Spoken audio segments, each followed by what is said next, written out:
Hello, bachcho. Let's read the question first. Now, question says that for question two statements are given. One labeled assertion and another labeled reason R.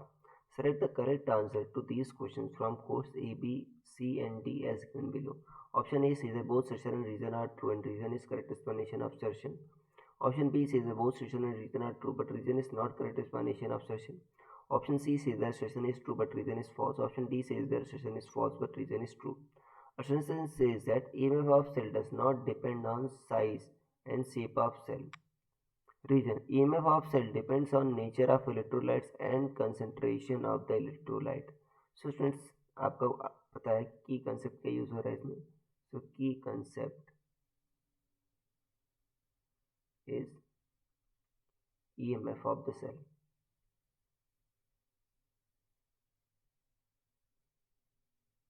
देखो बच्चों, EMF क्या होता है? Electromotive force. Electromotive force define किया जाता है बच्चों कि अगर मान लो कोई सेल है, ठीक है ना, सेल के दो टर्मिनल्स होते हैं, एक तो पॉजिटिव एक तो नेगेटिव.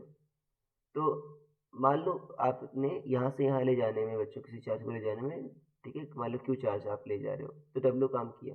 तो ईएमएफ क्या होता है? Work done per unit charge. Q charge को ले जाने में कितना काम किया? डब्ल्यू. तो यूनिट चार्ज को ले जाने में कितना काम करना पड़ेगा? W by Q. तो जो ईएमएफ आ जाएगा आपका डब्ल्यू बाई क्यू आ जाएगा.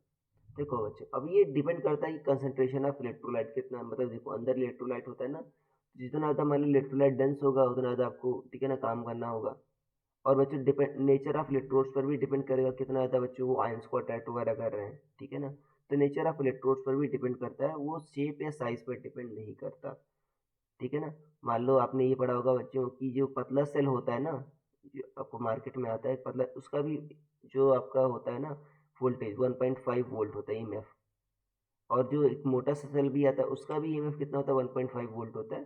तो डिपेंड करता है कि मतलब, ठीक है ना, शेप या साइज पर डिपेंड नहीं करता, वो कंसंट्रेशन और नेचर ऑफ इलेक्ट्रोड्स पर डिपेंड करता है, ठीक है. Concentration of electrolyte and nature of electrodes पर डिपेंड करता है.